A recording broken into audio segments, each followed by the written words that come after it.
The beginning of the journey, facing the first emotions.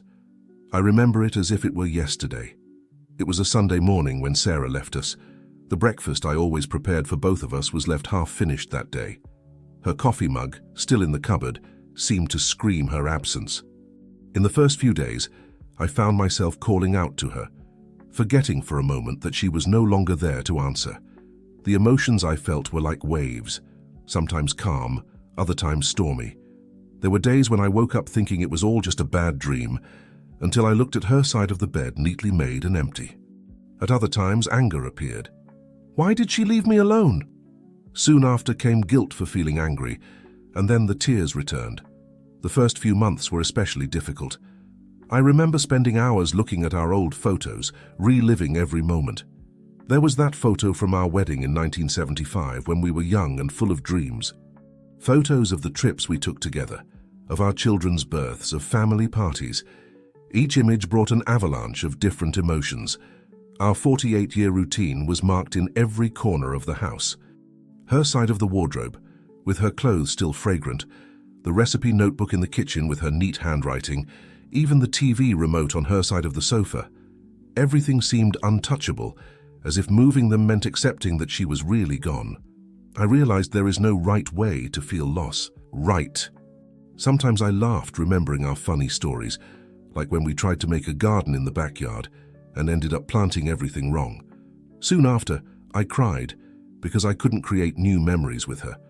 My neighbor, Mrs. Thompson, told me something I kept with me. Jack, everyone experiences grief in their own way, in their own time. The nights were particularly challenging. The silence of the house seemed deafening. I no longer heard the sound of her tidying things up before bed or her quiet breathing during sleep. It was on these nights that I learned to talk to God in a different way, not with requests or pleas, but with gratitude for the years we had together, learning to deal with daily routine. The routine was one of the biggest challenges. Sarah always tended to the garden in the morning while I made coffee. She chose the clothes I would wear, knew exactly when we needed to buy more coffee, and always reminded me of my blood pressure medication. Suddenly, I had to learn to do all this on my own. At first it was scary. I confess I let some plants die because I didn't know how to care for them. The orchids she loved so much withered, and it broke my heart. The garden, which was her pride, was abandoned for a while. Bills started to be late because she was always the one who organized the payments. Even grocery shopping became a challenge. I never knew which products to choose or how much to buy.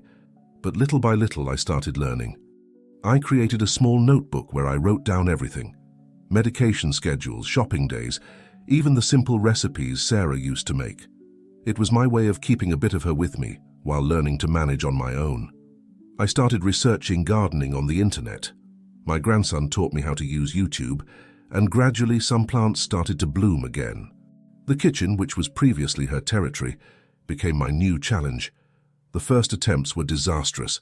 I burned rice, made overly salty beans, and once almost set the kitchen on fire trying to fry an egg. But with time, and with the help of some of her friends who taught me basic tricks, I started to manage better.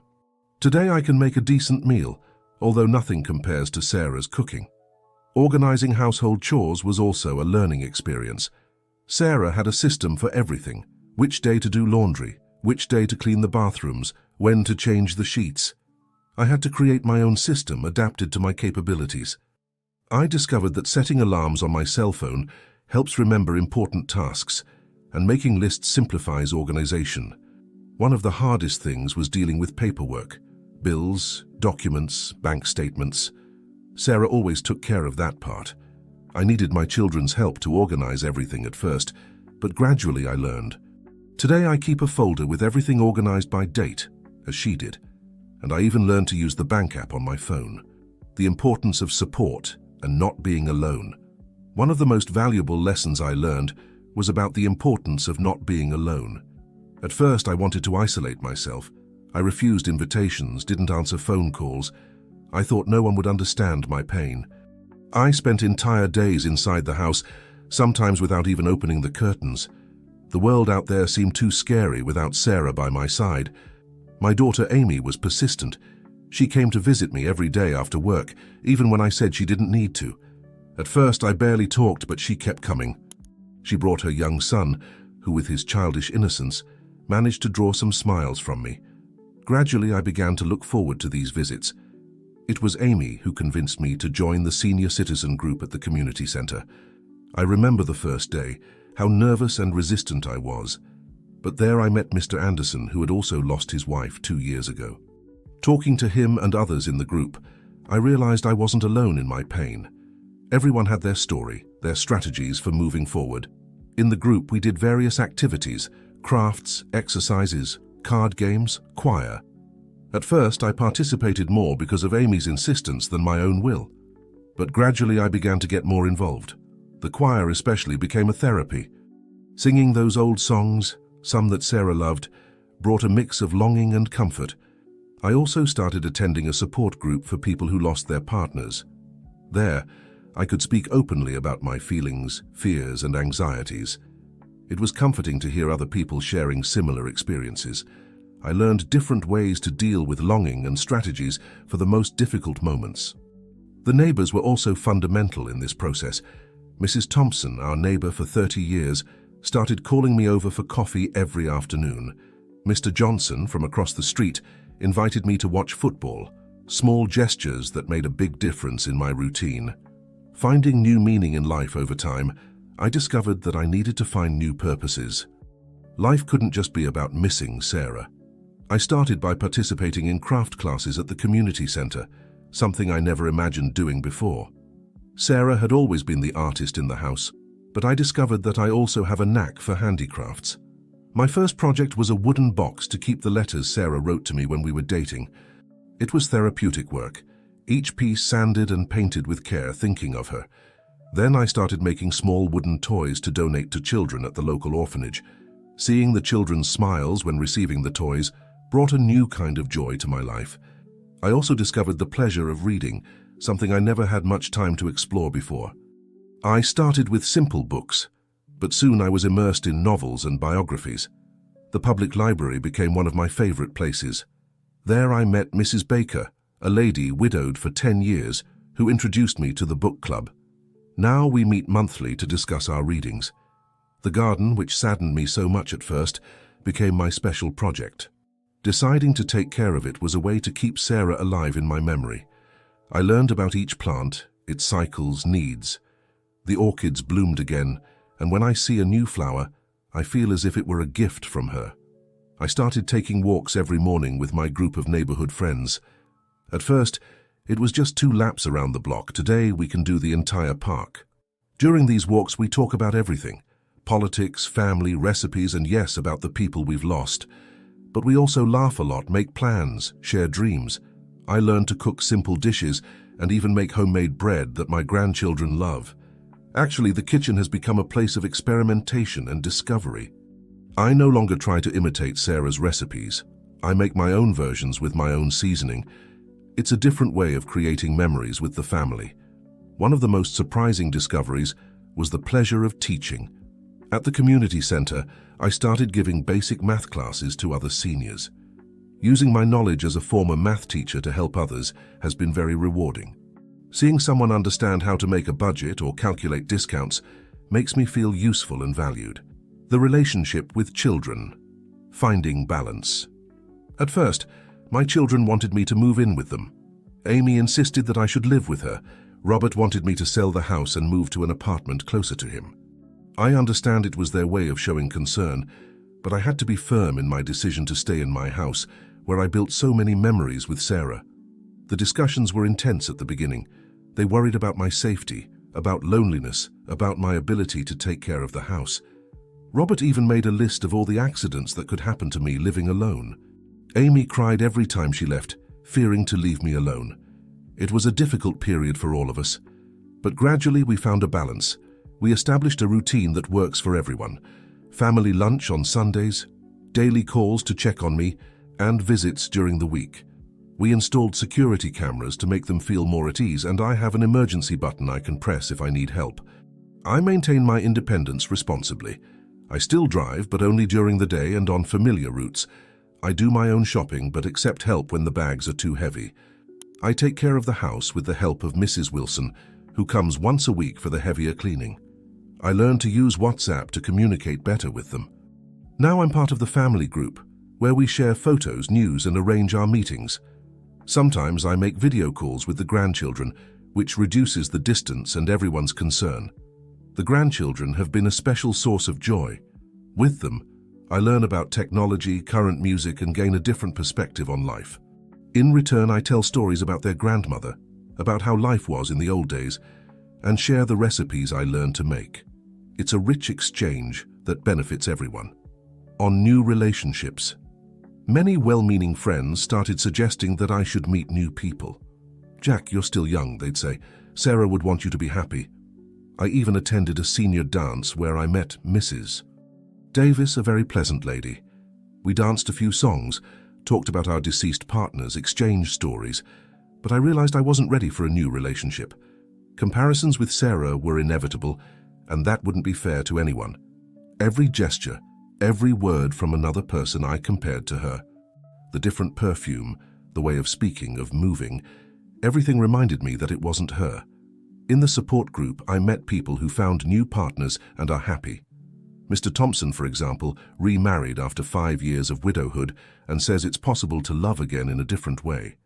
Mrs. Harris found a companion to travel and share moments with, without necessarily living together.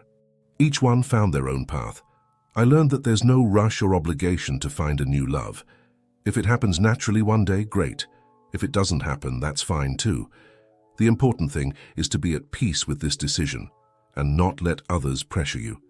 The most important company we need to have is our own. Today, I prefer to invest in friendships. I have a group of friends with whom I play dominoes on Wednesdays, another group with whom I go for walks, and the friends from the book club. These are relationships that bring me joy and companionship without romantic demands or expectations. Taking care of myself. One of the biggest lessons I learned was about the importance of self-care. Sarah always took care of my health, scheduled my appointments, reminded me of exams. Now I had to take on this responsibility. I created a system with alarms on my cell phone. My grandson taught me how to use it, to not forget medication times. Health became a priority in a different way. Before, Sarah pressured me to have regular checkups and follow medical recommendations. Now I understand that I need to do this for myself, and for her too, who always wanted to see me healthy. I organized a folder with all my medical documents, prescriptions, and exam results. I also keep a calendar on the kitchen wall where I mark all appointments. I discovered the pleasure of water aerobics 3 times a week, something Sarah always tried to convince me to do. At first I was embarrassed to be one of the few men in the class, but soon I realized that didn't matter. The warm water helps with joint pain, and the exercise gives me more energy. Plus, I made new friends at the pool. We even have a group that has coffee together after class. Diet was another challenge I had to face. Sarah always made sure I ate well, controlling salt because of high blood pressure, and preparing balanced meals. Alone, at first I ate poorly. Lots of instant noodles, bread with bologna, those practical but unhealthy things. That's when Mrs. Wilson, who helps me with cleaning, offered to teach me how to cook basic and healthy dishes. Today, I maintain a more balanced eating routine. I learned to make a vegetable soup that lasts the whole week. I freeze it in portions. I discovered that I can buy fruits and vegetables in smaller quantities at the farmer's market to avoid waste. I even learned to make brown rice, although sometimes I still sneak away to eat a hidden sweet. But I think Sarah would understand. Sleep also needed special attention. The nights were, and sometimes still are, the most difficult moments. I created a routine to help me sleep better.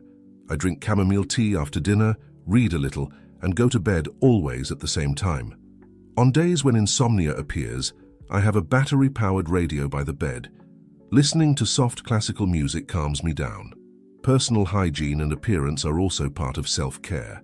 Sarah always insisted that I should dress well, even to stay at home. I maintained this habit. I shave every day, keep my hair trimmed, choose clean and ironed clothes.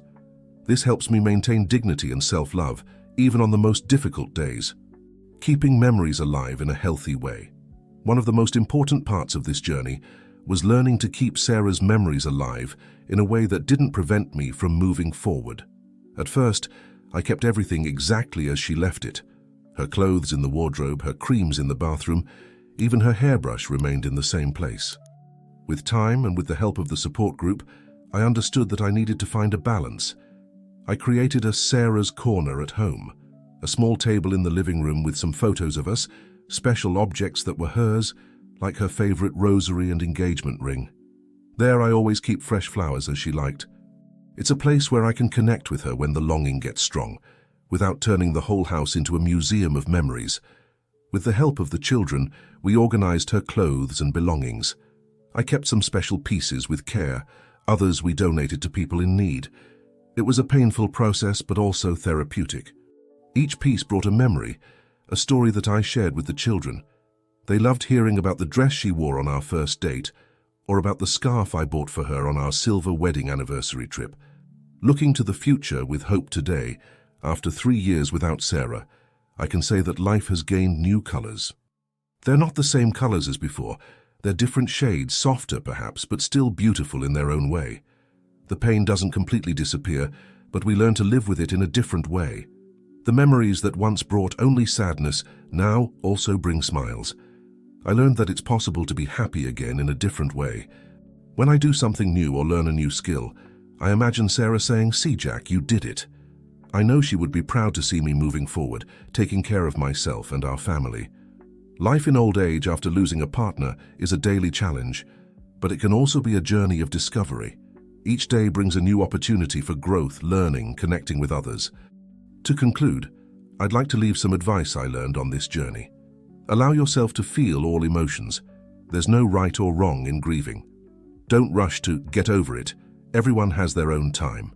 Accept help when offered. It's not a sign of weakness. Stay active and connected with other people. Take care of your physical and mental health. Preserve memories, but don't live only from them. Be open to new experiences and learning. Remember that you're not alone on this journey. Life may not be the same without our partner, but it can still be rich in meaning and moments of joy. I learned that it's possible to honor the memory of those we loved and still build a new way of living. Each small victory, whether learning to use the cell phone, making a new friend, or simply managing to smile when remembering a special moment, is an important step in this new phase of life. And I'm sure that our partners, wherever they are, would be happy to see us moving forward, living life with courage and hope. After all, the true love we shared with them gave us strength to get this far and will continue to give us strength to move forward. Remember, you don't need to forget to move forward. Carry the memories in your heart, but keep your arms open to embrace the new possibilities that life offers. This is how we truly honor those we love.